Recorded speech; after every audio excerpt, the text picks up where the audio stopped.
everyone. Lucid Nightmares here, and today we are reading Jeff the Killer, excerpt from a local newspaper. Ominous unknown killer is still at large. After weeks of unexplained murders, the ominous unknown killer is still on the rise. After little evidence has fa- After little evidence has been found, a young boy states that he survived one of the killer's attacks and bravely tells his story. I had a bad dream and I woke up in the middle of the night, says the boy. I saw that for some reason the window was open, even though I remember it being closed before I went to bed. I got up and shut it once more, afterwards I simply crawled under my covers and tried to go back to sleep. That's when I had a strange feeling, like someone was watching me. I looked up and literally jumped out of my bed. There, in the little ray of light illuminating from behind between my curtains, were a pair of two eyes. These weren't regular eyes, they were dark, ominous eyes. They were bordered in black and just plain out terrified me. That's when I saw his mouth, a long, horrendous smile that made every hair in my body stand up. The figure stood there, watching me. Finally, after what seemed like forever, he said it, but he said it in a way only a madman could speak. He said, "Go to sleep." I let out a scream. That's what sent him at me. He pulled up a knife, aiming at my heart. He jumped on top of my bed. I fought him back. I kicked, I punched, I rolled around trying to knock him off me. That's when my dad busted in. The man threw the knife. It went into my dad's shoulder. The man probably would have finished him off if one of the neighbors hadn't alerted the police. They drove into the parking lot and ran towards the door. The man turned and ran down the hallway. I heard a smash like glass breaking. As I came out of my room, I saw the window that was pointing towards the back of my house was broken. I looked out to see him vanish into the distance. I could tell you one thing, I will never forget that face. Those cold, evil eyes and that psychotic smile, they will never leave my head. Police are still on the look. Police are still on the look for this man. If you see anyone that fits the description in this story, please contact your local police department. Jeff and his family had just moved into a new neighborhood. His dad had gotten a promotion at work, and they thought it would be best to live in one of those fancy neighborhoods. Jeff and his brother Liu couldn't complain though. A new, better house? What was not to love? As they were getting unpacked, one of their neighbors came by. "Hello," she said. "I'm Barbara. I live across the street from you. Well, I just wanted to introduce myself and introduce you to my son." She turns around and calls her son over. "Billy, these are our new neighbors." Billy said hi and ran back to play in his yard. "Well," said Jeff's mom, "I'm Margaret, and this is my husband Peter, and my two sons, Jeff and Lou." They each introduced themselves, and then Barbara invited them to her son's birthday. Jeff and his brother were about to object when their mother said that they would love to. When Jeff and his family were done packing, Jeff went up to his mom. "Mom, why would you invite us to some kid's party? If you haven't noticed, I'm not some dumb kid." "Jeff," said his mother, "we just moved here. We should show that we want to spend time with our neighbors. Now we're going to that party, and that's final. Jeff started to talk, but stopped himself, knowing that he couldn't do anything. Whenever his mom said something, it was final.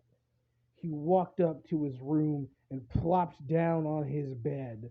He sat there looking at his ceiling when suddenly he got a weird feeling.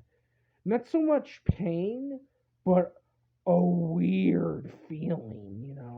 He dismissed it as just some random feeling.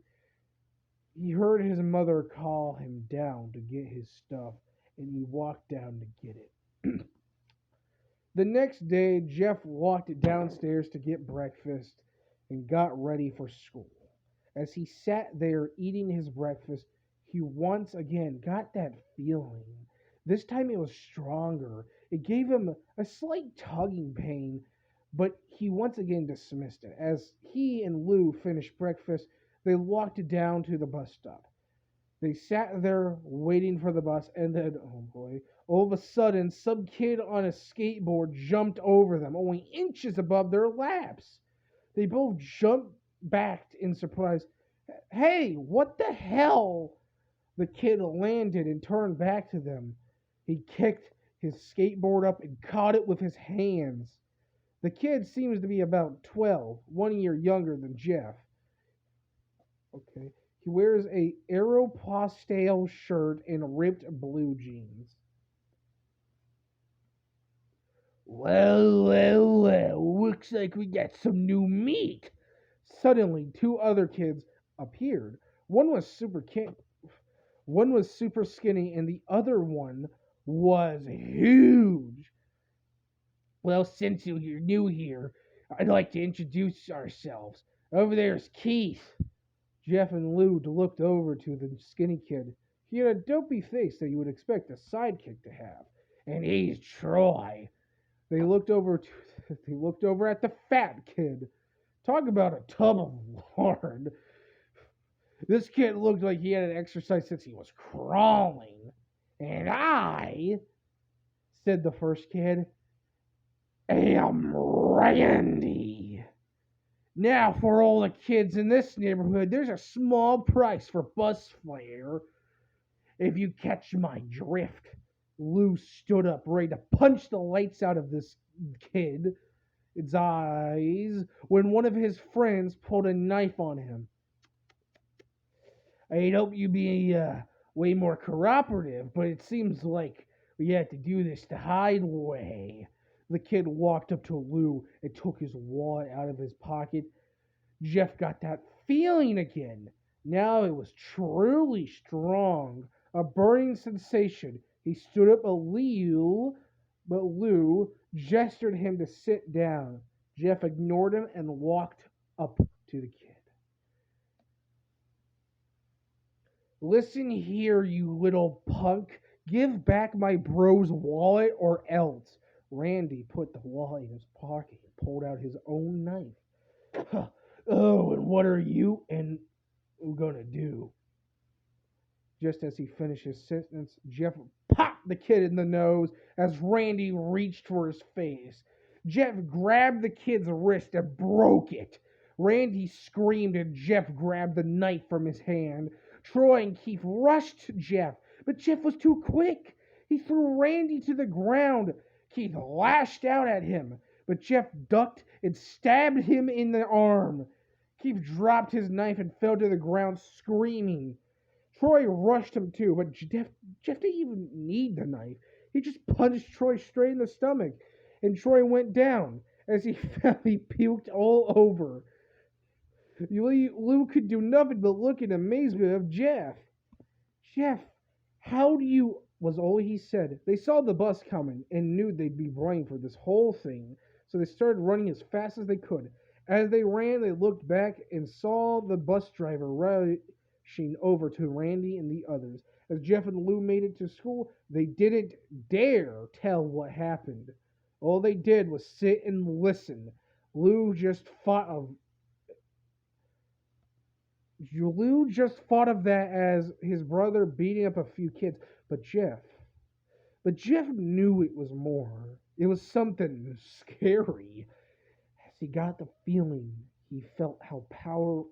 As he got that feeling, he felt how powerful it was, the urge to just hurt someone. All right, so I'm gonna end it here. I will continue it. I'll continue reading the story later. I have to give my voice a rest real quick. So yeah, wow. So far, this story living up to expectations. All right, see you guys later. Lucid Nightmares signing out. See y'all next time.